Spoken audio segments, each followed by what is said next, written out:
As the colonial era drew to a close, the Soviet Union believed the world would turn to socialism and preached that message in its propaganda. The United States was concerned. The feeling was very strong in Washington that the Soviets were pursuing a policy of expansion into the Third World. And our objective was to prevent that.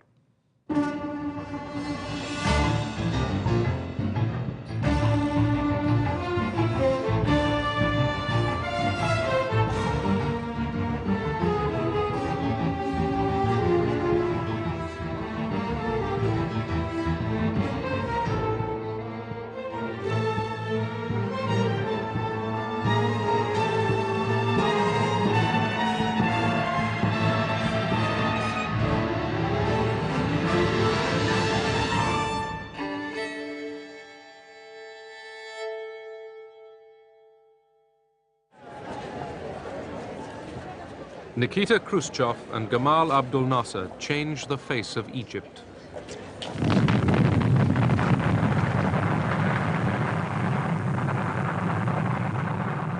After the West had refused a loan for a dam across the Nile, the Soviet Union took over. The emerging nations used the Cold War to get money and arms.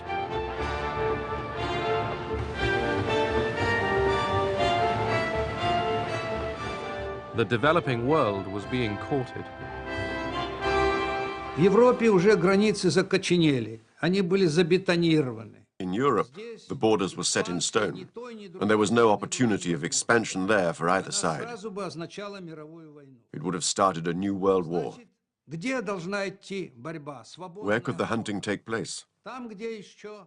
To be rather crude, in those areas where there was still prey. That was the Third World. And each side tried not to miss a chance. Старалась не упустить случай. In the Horn of Africa, the Soviet Union backed two rival and opposed regimes. For America, this was evidence of Soviet expansion. In Angola, thousands of Cubans poured in to fight South African troops backed by the United States.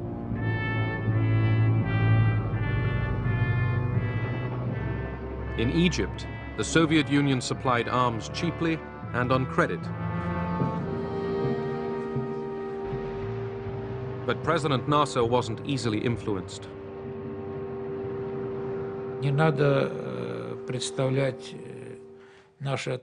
One shouldn't think of our relations with Nasser as the relations of master and servant. Nasser always pursued his own policy. He was able to understand the global strategy, and now we can benefit from the disagreement between the Soviet Union and between the United States and the West, and make benefit of this situation to raise our capabilities militarily and economically. Nasser was the hero of the Arab world. The Egyptians rallied for war.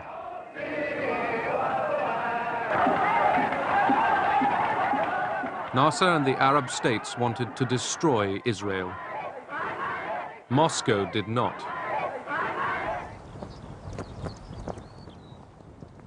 In 1948, the Soviet Union had supported the creation of the State of Israel on Arab lands.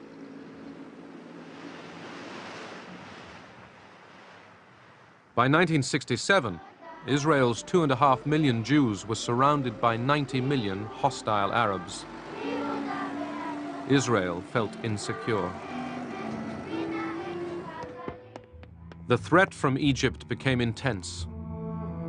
Israel had America's political backing, but not her weapons. Would Israel get America's support for a surprise attack? President Johnson asked us to bring Israel's foreign minister to the family quarters of the White House, and to speak rather crudely about it, the intent was to work him over to persuade him is perhaps a more polite term, to avoid a preemptive attack. We thought we had persuaded him.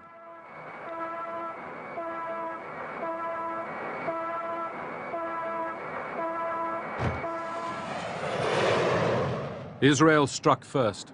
In less than 3 hours, 90% of the Egyptian Air Force was destroyed on the ground.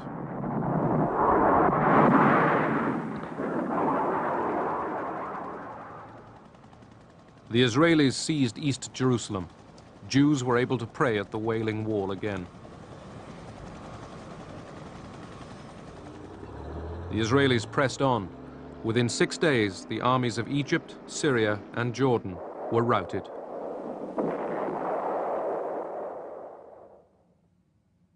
The map of the Middle East was transformed. Israel had trebled its size. In the contest between Russia and America, within the Cold War in the Middle East, Israel was an automatic ally of the West. Since the Six-Day War, this automatic ally became a strategic asset. America became Israel's principal source of arms.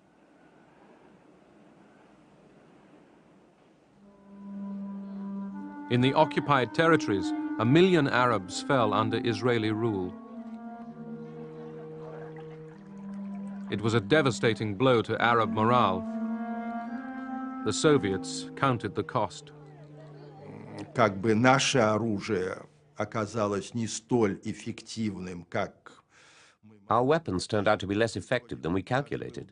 хотя бы, так сказать, возместить. We felt that it was our duty to compensate, to supply more arms, Опять же, поставить оружие и and looking at the wider context, not to let the West win. не дать выигрыша Западу.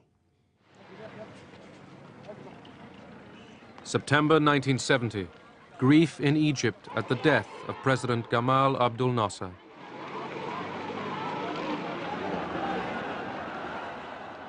The developing world mourned an outstanding leader. So did Soviet Prime Minister Kosygin. The mourners were uneasy, as were the Russians. Who could follow Nasser? I shall do my best to follow the policy of my late president, my dearest friend, President Gamal.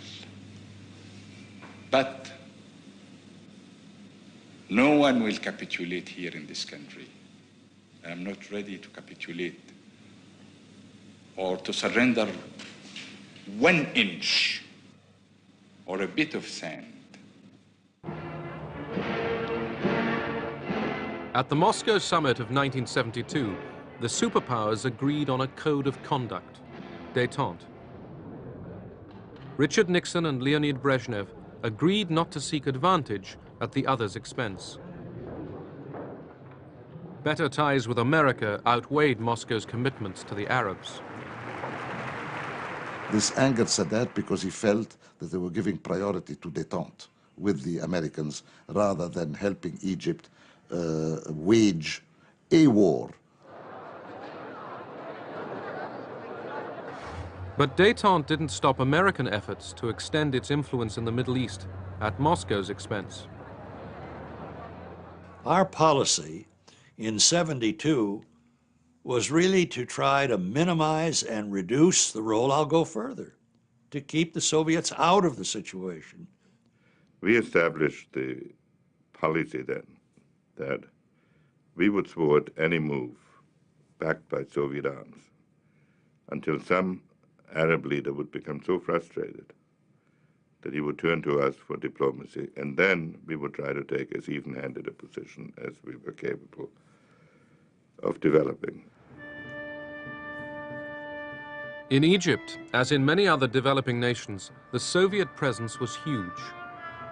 In July 1972, Sadat told the 15,000 advisors and their families to pack up and go.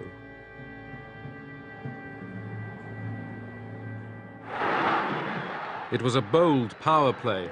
Sadat's move boosted his popularity and showed how little control the Russians really had. by October 72, they decided to come back to the support of Egypt. And then Sadat make benefit from that. He says, well, I expel them to express power so that they would give us what we need. And strange enough, we had arms deal after the October, which was one of the biggest arms deal we've got with the Soviet Union. Sadat needed the arms. He was planning to end the uneasy peace. He wanted to go to war. He needed to go to war. He felt he couldn't do otherwise. He considered that negotiations were impossible without some heating of the whole process. I mean, some shock therapy. Yom Kippur, Israel's most holy day. 4,000 Egyptian troops and tanks surged over the Suez Canal.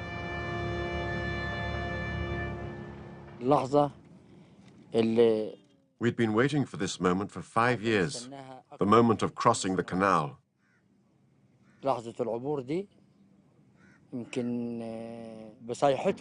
Our cries shook the ground under the Israeli enemy.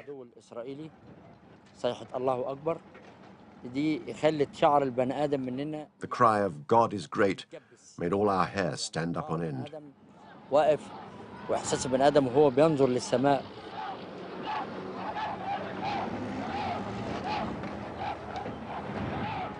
The Egyptian army sped ahead, eager to retake lost territory.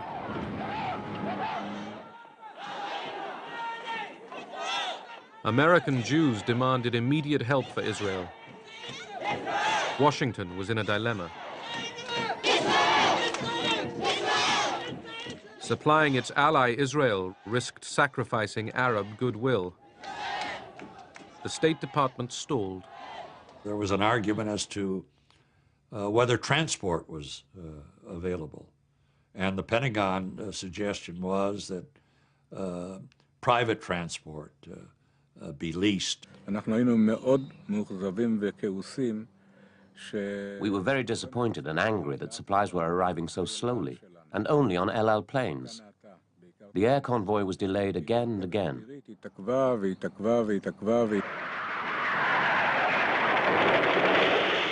The Egyptians kept up their attack.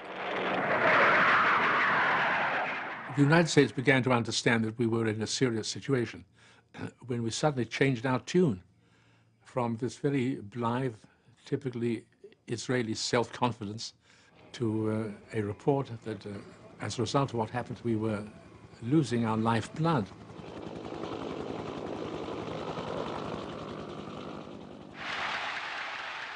Sadat was triumphant. He had regained land Egypt lost in the Six-Day War. But the Russians sensed disaster ahead. They urged Sadat to accept a ceasefire. He would benefit from a ceasefire. Otherwise, he'd be forced to retreat. But Sadat wouldn't listen.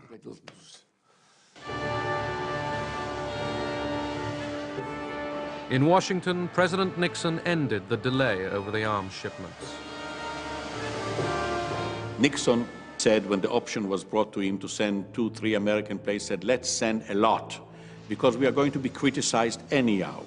And we will be criticized for whatever we do, for 1 plane or 2 planes, for 40 planes. So let's do it in an effective way.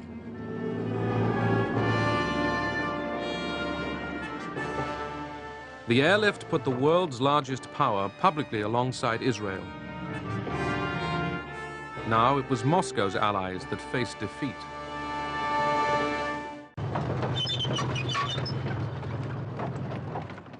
Now the Israelis crossed the Suez Canal into Egypt. Soon, most of the Egyptian army would be stranded in the Sinai.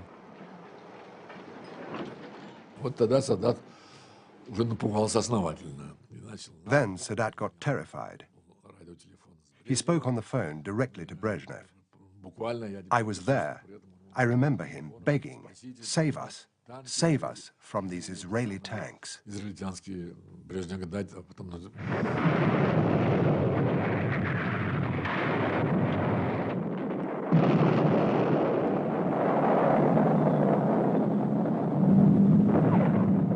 Cut off in the desert, the Egyptians faced defeat. Moscow called for a ceasefire. They realized that the greater the military victory on the part of the Israelis, the greater defeat of Soviet supply, and a general weakening of the Soviet position in the entire region. The Soviets and Henry Kissinger rapidly agreed proposals for a ceasefire. As Kissinger arrived in Israel to break the news to the Israelis, the superpowers' ability to restrain their allies would be tested. He had made commitments which some of our leaders, especially Golda Meir and our Prime Minister, believed to have been rather rash. And when he landed, he said, I'm going to be chastised for this. Israel wasn't yet willing to end the war. Kissinger explained what happened, and he vowed to continue to help Israel in case there is a renewal of fighting.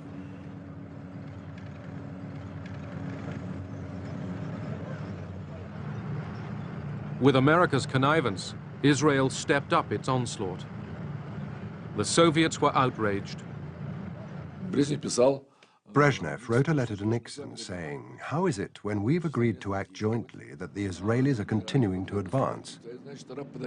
It is undermining all our attempts to make peace."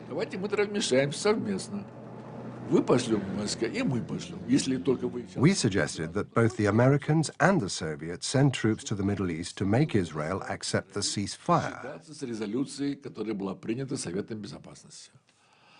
But there was also a sentence that said, "If you won't do it, we will have to consider unilateral action." The Soviet leaders had every reason to look at this as if there had been some sort of a plot.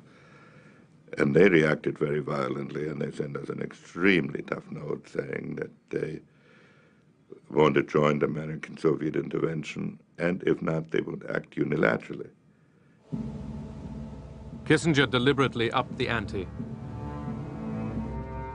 Determined to forestall any Soviet intervention in the Middle East, he placed American nuclear forces on heightened alert.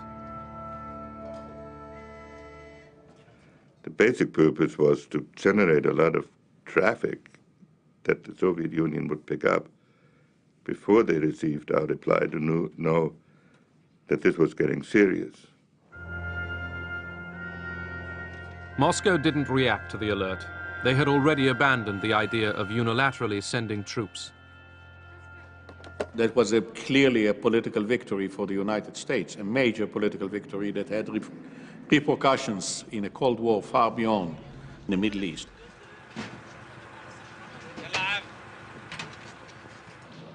Under American pressure, Israel allowed food and water to reach the trapped Egyptian army. Kissinger wanted Egypt defeated, but not destroyed.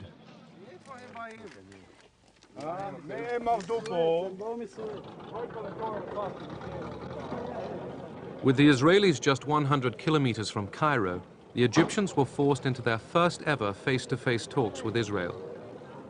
Moscow was not involved. The Egyptians saw that the vehicle for getting on with what subsequently became disengagement agreements between Egypt and Israel, that it was the United States that carried all the cards. Henry Kissinger became the world's most famous frequent flyer. Shuttle diplomacy gave him easy access to Sadat. The relationship had fundamentally changed. I mean, since the war, Sadat believed that the main global party he should woo was the Americans. Kissinger's travels didn't bring about permanent peace. They showed America was winning the Cold War in the Middle East, but there was a price to pay. Я думаю, что эти события, они оказали... These events unfavorably affected the process of détente. на разрядку в том смысле, They strengthened the mistrust of the Soviet Union towards the United States. недоверие Советского Союза к Соединенным Штатам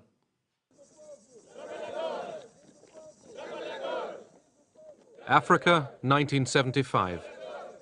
The last colonial empire was dying, and the people of Angola reached for freedom. Fresh hunting grounds for the Cold War superpowers. As Portuguese troops pulled out of Angola, three groups jostled for power. America's fears were aroused.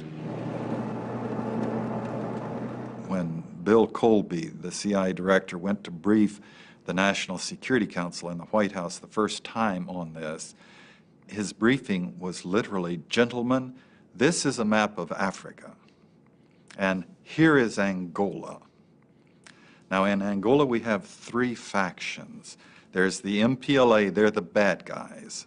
The FNLA, they're the good guys. And there's UNITA and Jonas Savimbi we don't know too well. And that was to get the National Security Council involved in this thing. The Popular Movement for the Liberation of Angola, the MPLA, the largest group, was left-wing.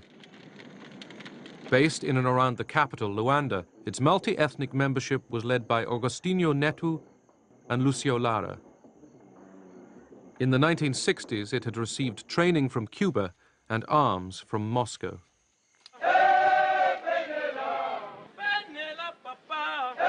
The National Front for the Liberation of Angola, the FNLA, operated largely in the north of the country. Its leader, Holden Roberto, a strident anti-communist, had close links with neighboring Zaire, which supplied him with outdated American arms.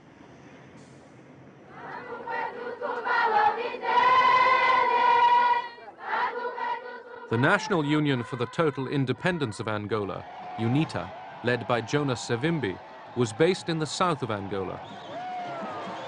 A charismatic leader, Savimbi decided that American backing was the key to power.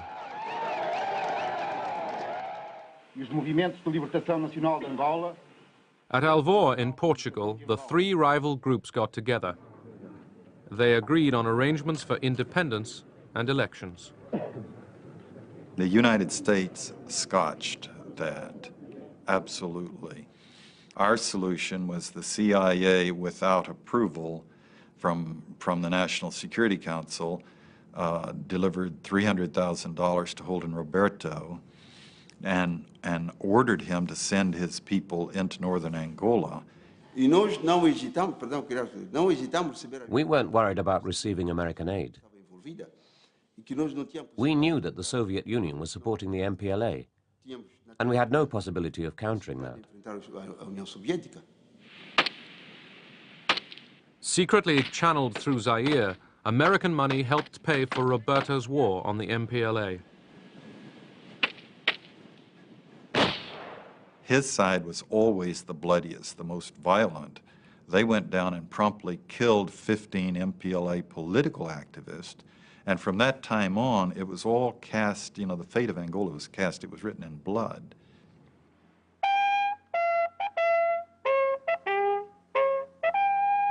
The Americans were not sure that Roberto's troops could defeat the MPLA. The Central Intelligence Agency sent John Stockwell to investigate. Roberto said he had 30,000. I had trouble counting 30. Badly armed, disorganized, kind of rabble kind of troops. And he was a cocktail party cowboy. He'd spent his whole career politicking in Kinshasa. He knew nothing of military operations or logistics or organization. Then Stockwell went south to UNITA's headquarters.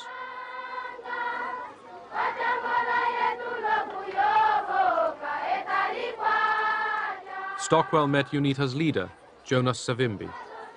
I found a different kind of revolutionary. He'd spent the entire time inside Angola, 20 years.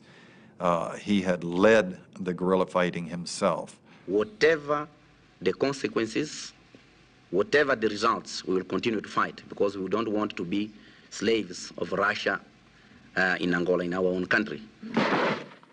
America was now backing two of the three independence movements.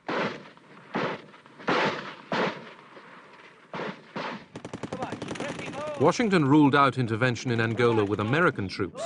Instead, it turned, secretly, to South Africa. The United States, at the highest level, requested assistance, or rather requested South Africa to go in and assist UNITA. We did maintain a position of disapproval of apartheid. But on the other hand, the South African government was extremely powerful. Suid-Afrika was in 'n posisie van isolasie. South Africa was isolated. Although it was done secretly, it was good for South Africa to be cooperating with a big force like the USA, even though it was clandestine. There were many people in policy-making positions in the Department of State who were essentially willing to have a funny, ambiguous relationship with South Africa. The focus was on Soviet penetration and the possibility of the Soviet Union using unstable situations in Africa to benefit itself, to take root and foment trouble. They were afraid of the MPLA. They called us communists. The South Africans were terrified of the MPLA. They didn't have that terror of the FNLA or UNITA. They were allies. They didn't like the MPLA because the MPLA declared itself against apartheid.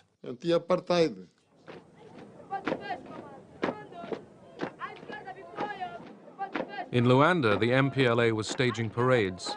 In the countryside, it was losing control. We were alone, poorly equipped, poorly trained, poorly armed. We requested help from the Cubans to help us resist that aggression. Keen to show leadership in the developing world, Cuba sent 400 military instructors to Luanda.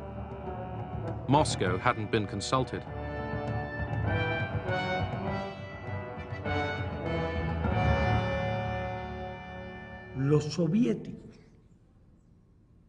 The Soviets knew absolutely nothing about it. We took the decision because of our long-standing relations over many years with NATO and with the independence movement in Angola. We're very unhappy.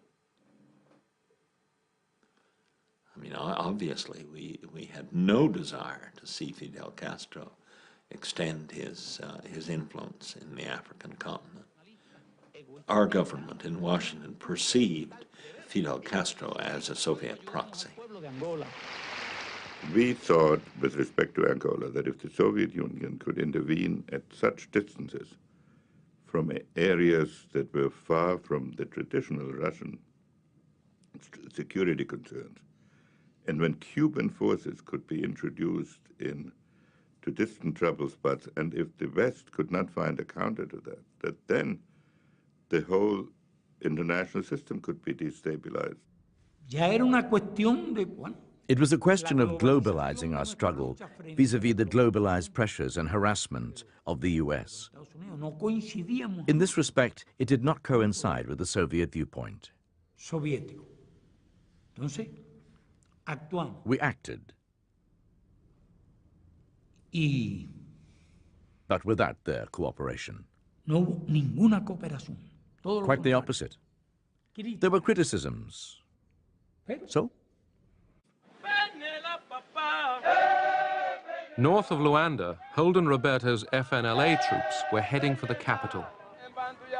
They wanted to seize it before Angola's Independence Day. They had high hopes of success.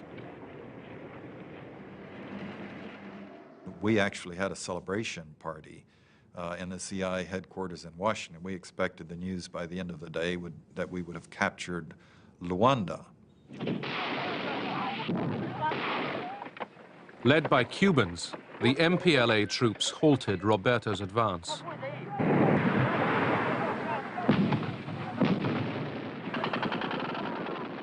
In the middle of the valley, about 2,000 122mm rockets began landing. and we had nothing to answer with, and our forces broke and ran. The military force of the FNLA had been blunted. America's ally was in trouble. A bigger challenge now faced the MPLA. In October 1975, South African troops had invaded Angola. From their bases in Namibia, they had joined forces with UNITA. We advanced approximately, I think, something like 80 kilometers a day. By this time, our troops were getting good. I mean, they were really getting on with it now. They were out of those vehicles and into assault formations, which shoot the hell out of these people, you see, and then they would back up and move because they didn't expect us.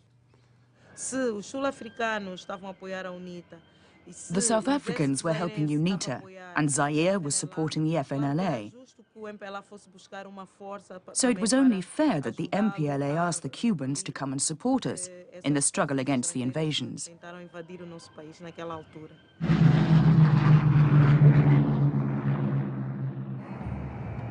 Just 2 days before independence, thousands of Cuban combat troops began arriving in Luanda. In Moscow, this was greeted without enthusiasm.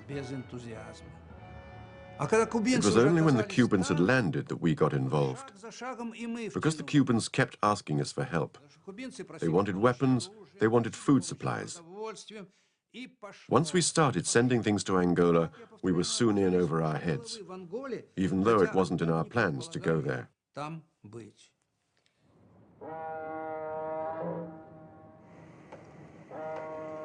Moscow began shipping hundreds of tons of arms, tanks, and missiles direct to Luanda.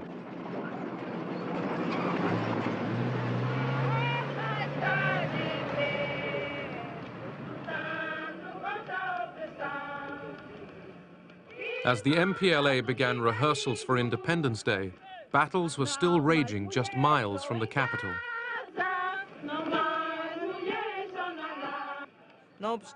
In spite of that, it was important for us to proclaim independence, and we did so.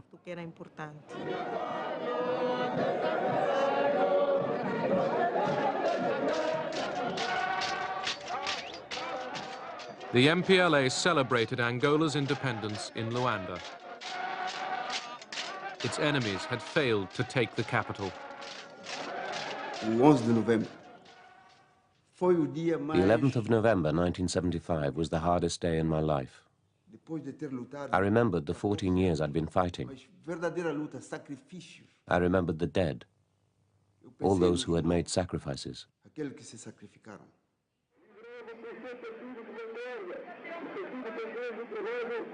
Agostinho Neto greets the Soviet ambassador. The MPLA was recognized as Angola's government by the Soviet Union, Cuba, and most of Africa. Its fight against South African troops gave the MPLA political credibility. South of Luanda, the Cubans prepared to end the South African advance. It was a decisive battle, because if they broke our defense, it would be very difficult then to stop them getting to Luanda.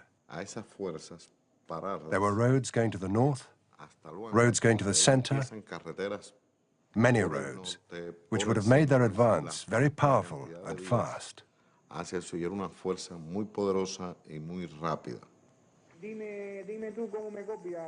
The Cubans were ready, waiting. Angola would have been lost. Mobutu's troops were close to Luanda. The South Africans had penetrated over 1,000 kilometers. They were close to Luanda.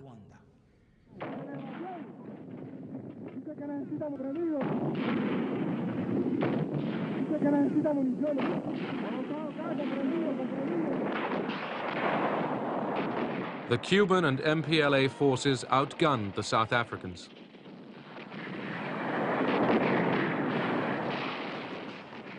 They were shot away badly. I just saw these lorries with blood dripping out of it. It wasn't very nice. And then to go and investigate, and for the first time to see they're actually your own troops It wasn't very nice at all. They left everything on the field. Men, vehicles, weapons. It was a great victory over the South Africans. South African and American hopes of a quick victory over the MPLA were crushed. Washington was running out of options. Right after Vietnam, the American people in no way, and the Congress and the media, would put up with the U.S. putting its forces in to control the outcome of a country that none of the American people were interested in. The administration fell back on the CIA. It secretly provided money for Roberto and Savimbi to recruit mercenaries from Africa, America, and Europe.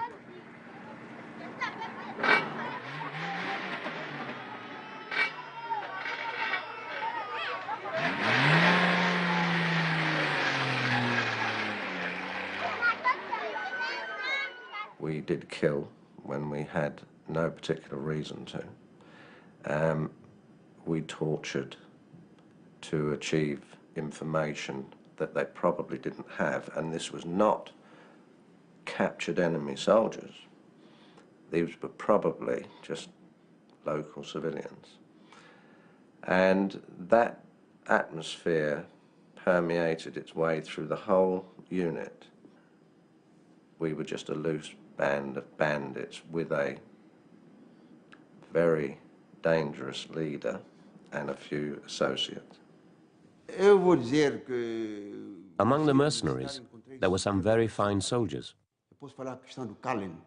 Callan, for instance. I've seldom seen such a good soldier. He had phenomenal courage. He was a psychopath, a raving psychopath, and a couple of men right near him were psychopaths. 13 mercenaries were captured by the MPLA and put on trial. Callan and 3 others were executed. The CIA was still active. The Congress would have stopped us up front if we had not successfully lied to them, putting in arms, putting in advisors, bringing in South Africa. We kept it propped up for a while, but opposition was mounting. Still shocked by events in Vietnam, the Congress cut off additional CIA funds for Angola. This abdication of responsibility by a majority of the Senate will have the gravest consequences for the long-term position of the United States and for international order in general. A great nation cannot escape its responsibilities.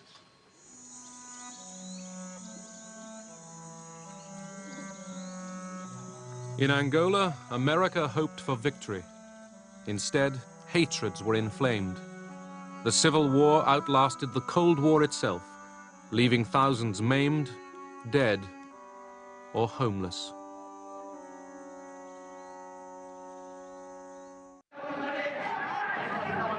In 1977, the great powers' attention shifted to the Horn of Africa. As regimes changed, so did alliances. The Soviet Union and the United States switched sides easily.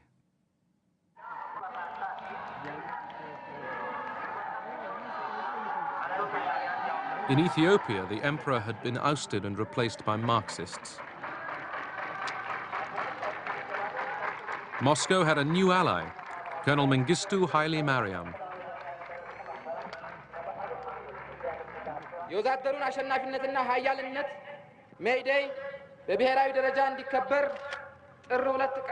When the Soviets moved into Ethiopia to assist the communist dictator there, Haile Mariam Mengistu, I thought that this was a threat to the stability of Africa. The Soviets at that time were proclaiming over and over again that the scales of history were tipping in the favor of the Soviet Union. The Soviet Union would outstrip us in economic performance. The Soviet Union was getting a strategic edge. The Soviet Union was riding the crest of the so-called national liberation struggles. The new regime in Ethiopia turned against America.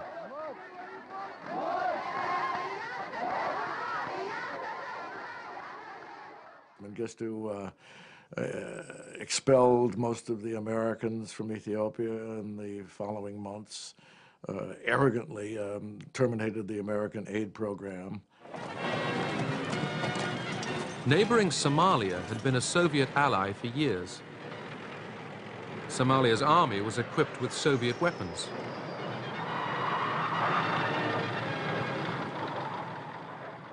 But now that Moscow was also linked with Ethiopia, the Somalis considered turning to Washington. They had very little chance of getting American full support.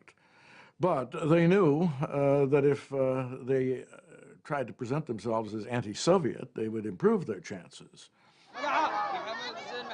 The Somalis turned against the advice of their Soviet ally and prepared for war with Ethiopia. But President Carter turned down their appeal for American arms.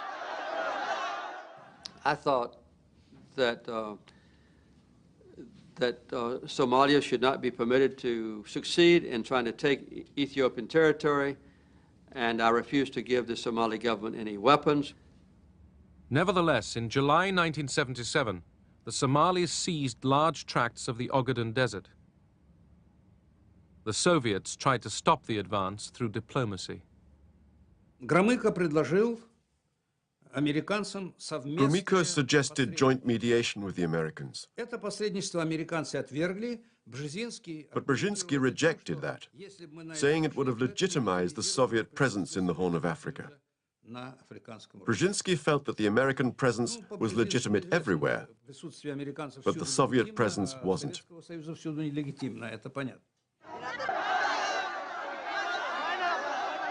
Anti-Soviet demonstrations in Somalia greeted the government's decision to send the Russian advisors and their families back to Moscow.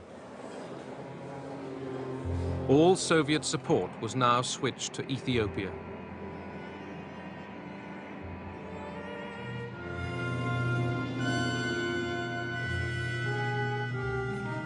The Soviet Union began shipping in weapons and 15,000 troops to fight in Ethiopia.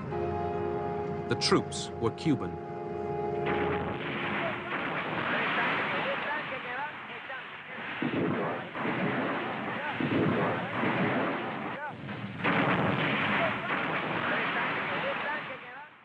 It was the only operation we conducted in full agreement with the Soviets. No such cooperation took place even in Latin America. Quite the opposite.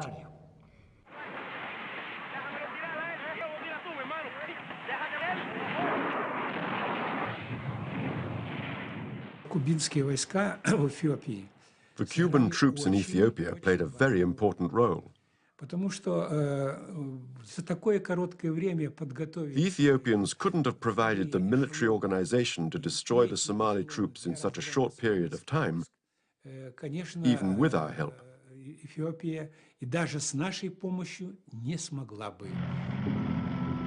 With Cuban troops and Soviet support, the Ethiopians drove the Somalis out of the Ogaden. But Moscow wouldn't let the troops advance into Somalia. Among the Soviet military, we thought about occupying Somalia. But the Soviet government was right not to allow this, because it would have made our relations with countries like the United States of America, Great Britain, and others more difficult.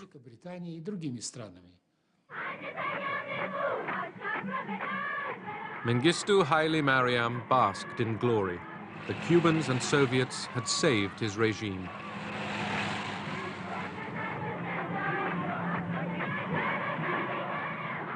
In Washington, some saw the victory as proof that the Soviets were abusing détente.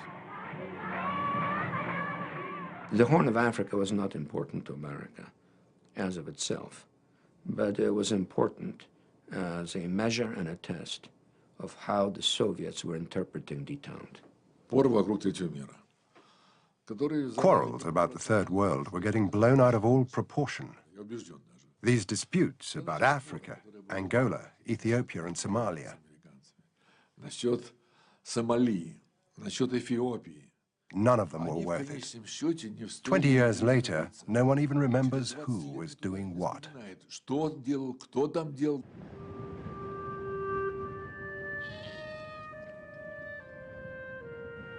In the hunt for Cold War gains, the superpowers spawned an arms race in the developing world.